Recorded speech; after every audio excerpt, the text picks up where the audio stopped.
ज्ञानेश्वर जी, पुणे महाराष्ट्र से। राधे राधे महाराज जी। महाराज जी, अगर जागृत, स्वप्न और सुषुप्ति अवस्था, ये तीनों अवस्था परिवर्तनशील है, तो क्या तुरीय अवस्था इन सारी अवस्थाओं को स्थायी चेतना देती है या है? और क्या तुरीय अवस्था का अनुभव ही आत्मा का प्रत्यक्ष अनुभव है? क्या यही ज्ञान मार्ग से खुद को जान सकते हैं? ऐसे ज्ञान मार्ग और भजन मार्ग में मुझे किस तुरीय अवस्था को मतलब जानते हो? किसी बात को जब तक हम जानते नहीं तब तक उसको प्रमाणित कैसे कर सकते हैं? मतलब जागृत को तो आप देख रहे हैं, जागृत का स्थूल शरीर, स्वप्न को आप देख रहे हैं, तब जागृत का विस्मरण, स्थूल शरीर का विस्मरण और सूक्ष्म शरीर का स्मरण। सूक्ष्म शरीर से स्वप्नावस्था होती है। फिर कारण शरीर, कारण शरीर से सुषुप्ति अवस्था होती है, जहां बुद्धि भी लीन हो जाती है। तुरीय अवस्था होती है, बुद्धि लीन नहीं होती, बुद्धि जागृत रहती है, अवस्था जागृत रहती है, लेकिन वो परमात्मा में स्थित रहता है। किंचन मात्र न जागृत, न स्वप्न, न सुषुप्ति, न स्थूल, न सूक्ष्म, न कारण, वो आत्म स्वरूप में स्थित महापुरुष तुरीय अवस्था में कहा जाता है।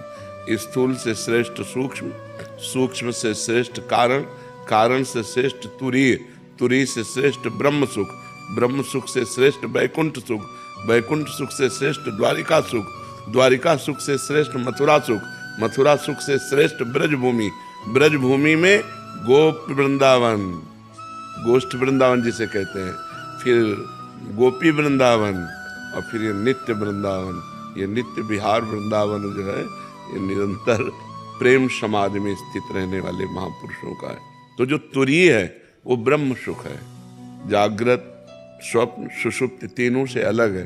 अब आप उसे कैसे समझ सकते हैं? जब आप देहाभिमानी हैं, देह भाव में स्थित हैं, तो तुरीय को कैसे समझ सकते हैं? क्योंकि देहातीत, तीनों देहों से अतीत जो महापुरुष है वो तुरीय अवस्था में रहता है। जैसे गाढ़ निद्रा में किसी भी तरह का संकल्प विकल्प नहीं होता, गाढ़ निद्रा में, नहीं तो स्वप्न में संकल्प विकल्प होते हैं, स्वप्न का दृश्य होता है। गाढ़ निद्रा में जैसे, ऐसे जागृत अवस्था में गाढ़ निद्रा की भांति संसार से सोया हुआ, लेकिन वो जगा हुआ है। गाढ़ निद्रा में जैसे कोई हलचल नहीं होती अंदर, ऐसे गाढ़ निद्रा की भांति जिसके हृदय में कोई हलचल नहीं होती। गाढ़ निद्रा तो तमोगुण से है और ये त्रिगुणातीत है। वो परब्रह्म परमात्मा में स्थित महापुरुष तुरीय है। तुरीय की स्थिति है जिसको आत्म तत्व प्रकाशित करता है, ना कि आत्मा तुरीय है। समझ पा रहे ना? तुरीय एक अवस्था है, एक स्थिति है जो आत्म तत्व में तन्मय हुए महापुरुष की होती है। आत्म तत्व इससे भी अलग है। स्थूल सूक्ष्म कारण तुरीय से अलग ब्रह्म है। जो ब्रह्माकार वृत्ति उसे तुरीय कहते हैं, वृत्ति को तुरीय कहते हैं। जो ब्रह्माकार स्थिति उसे तुरीय कहते हैं। आत्मा को तुरीय थोड़ी कहते हैं, ब्रह्म को तुरीय थोड़ी कहते हैं। समझ पा रहे आप? ब्रह्म से एक होते हैं हम। हाँ, क्योंकि जानना जब हम जानते हैं तो जे ही जाने जग जाए हेराई। पहली जानकारी में संसार का दृश्य अपहरण हो जाता है। एकमात्र सर्वम खलविदम ब्रह्म ने नानास्ति किंचन, केवल ब्रह्म ही विराजमान है और वही ब्रह्म मैं हूँ। ऐसा ब्रह्मविद ब्रह्म ही भवति, वो ब्रह्म स्वरूप में अपने स्थित हो जाता है। ब्रह्म को हम जानते नहीं हैं, हम ब्रह्म हैं। जानना होता है दूसरी वस्तु को, हम आपको जानते हैं तो दूसरी वस्तु का जानना होता है। अपने को अपने आप से जानना होता है। जानत तुम्हें तुम्हें हो जाएगी। वो ब्रह्म स्वरूप अपने स्थिति में रहता है। उसे तुरीय अवस्था को महापुरुष प्राप्त कहते हैं कि वो तुरीय अवस्था को प्राप्त है, जो एक सेकेंड के लिए भी कभी संसार में नहीं आता। हर समय ब्रह्माकार वृत्ति बनी रहती है। संसार में खाते पीते चलते फिरते सब क्रियाएं हो रही हैं, लेकिन वो किंचन मात्र किसी क्रिया का करता नहीं है। क्रियाएं प्रकृति की प्रकृति में हो रही और वो परमात्मा में स्थित है। अब और शास्त्रों का स्वाध्याय करो, भजन करो।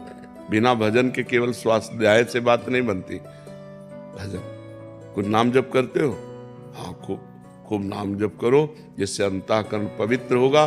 पवित्र बुद्धि के द्वारा हम ऐसे देखते हैं अनुमानता, जैसे डाल के एक हाथ ऊपर देखो चंद्रमा दिखाई देता है, चंद्र शाखा न्याय, ऐसे वो बुद्धि की पहुंच नहीं है, वो बुद्धि में प्रकाशित हो जाता है। बुद्धि की वहां पहुंच नहीं है, वो तत्व बुद्धि में प्रकाशित हो जाता है। जैसे दर्पण में हम नहीं हैं, लेकिन दर्पण में हमारा प्रतिबिंब भासने लगता है। ऐसे महाराज जी, मुझे नाम जप और भजन से अधिक मैं कौन हूँ इसमें ज्यादा खिंचाव होता है। हाँ, तो ये अनुभव करने के लिए जरूरी है ना। स्वरूपानुसंधान भक्ति रेव गरीयसी, स्वरूप का अनुसंधान करने के लिए भक्ति श्रेष्ठ है। नाम जप, भगवत कथा, कीर्तन, इससे अंतःकरण पवित्र होता है। अगर ये नहीं करोगे तो ऐसे जान पाओगे? ये 5 इंद्रिय के परे है, तो हम ये बॉडी, ये जो शरीर है, अभी तुम समझ नहीं पा रहे बच्चा। हमने क्या कहा? दर्पण में हम नहीं हैं, लेकिन हमारा शरीर कैसा है दर्पण में दिखाई दे सकता है कि नहीं दिखाई दे सकता? अगर दर्पण मलिन है तो नहीं दिखाई देगा।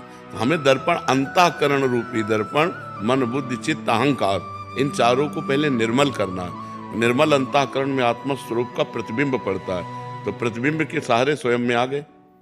जे ही आनंद में अंतःकरण समता को प्राप्त हुआ। यदृच्छा लाभ संतुष्टो द्वंद्वातीतो विमत्सरा, हर परिस्थिति में संतुष्ट, कोई भी द्वंद जिसके हृदय में व्याप्ता नहीं, मान अपमान सुख दुख लाभान, ये पवित्र अंतःकरण। विमत्सरा, कोई ईर्षा नहीं, कोई मत्सरता नहीं, निरंतर परमात्मा में स्थित। तो अंतःकरण प्रतिबिंब की तरह है, और उसमें आत्म तत्व का भासता है, तो ही तुरंत वो अपने स्वरूप में स्थित हो जाता है। और स्थित स्वरूप में मैं ब्रह्म हूं ऐसा नहीं, ब्रह्म है। मैं ब्रह्म हूं नहीं, ब्रह्म है। अभ्यास के लिए मैं ब्रह्म हूं, लेकिन ब्रह्म है, क्योंकि मैं और तू ये माया कृत है। मैं और मोर तोड़ते माया, ये भी खत्म हो जाता, केवल ब्रह्म मैं। तो सर्वम खलमिदम ब्रह्म। जो अपनी आत्मा में सबको देखता है और सब में अपनी आत्मा को देखता है, वही उत्तम ज्ञानी है।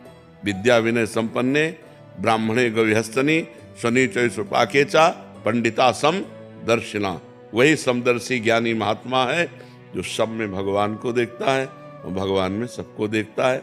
अपनी आत्मा को सब में स्थित देखता है और सबके सब स्वरूपों में अपनी आत्मा में स्थित देखता है। एक है, दूसरा कोई है नहीं। इसके लिए बहुत भजन करना पड़ेगा बच्चा। रात दिन भजन करते होए गुणाक्षर न्याय जो।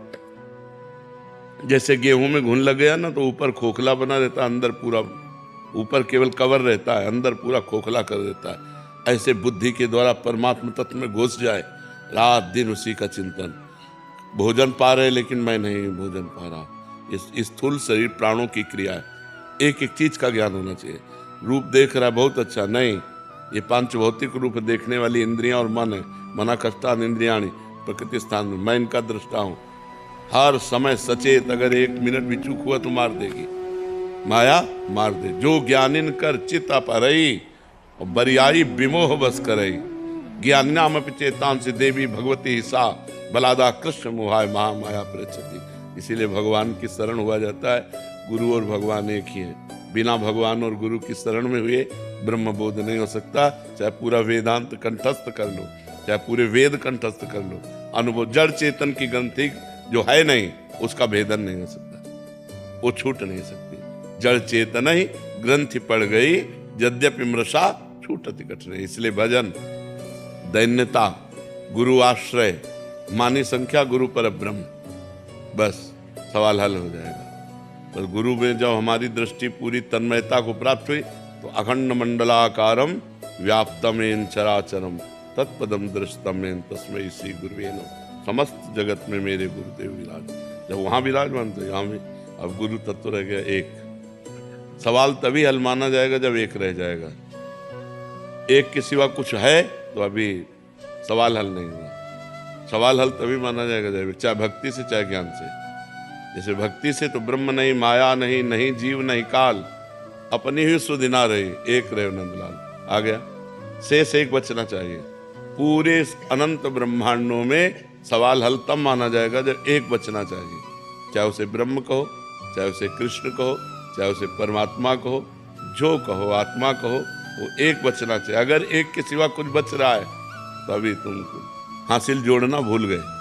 जो हासिल करना चाहिए वो जोड़ना भूल गए, अर्थात वो भी परमात्मा स्वरूप है। घोर दुराचारी भी साक्षात ब्रह्म है, ये अनुभव होता है ज्ञानी महापुरुष को। दुराचार क्रिया है, लेकिन जो आत्मस्वरूप है वो तो निर्विकार सच्चिदानंद विराजमान है। इसलिए वो आत्मस्वरूप परमात्मा को देखता है, क्रियाओं को नहीं। जो क्रियाओं को देखता है वो अज्ञानी होता है, और जो तत्व दृष्टि रखता है वो ज्ञानी होता है। योग वासिष्ठ बच्चा जानते हो, उसका स्वाध्याय करो। उपनिषद भी पढ़ सकते। हाँ, उपनिषद से ज्यादा योग वासिष्ठ से समझ में आएगा, क्योंकि बहुत सरल ढंग से भगवान वशिष्ठ जी ने भगवान श्री राम जी को समझाया है। एक बार सांगो पांग योग वासिष्ठ पढ़ो, बड़ा लाभ मिलेगा, उससे बड़ा लाभ मिलेगा। ठीक है।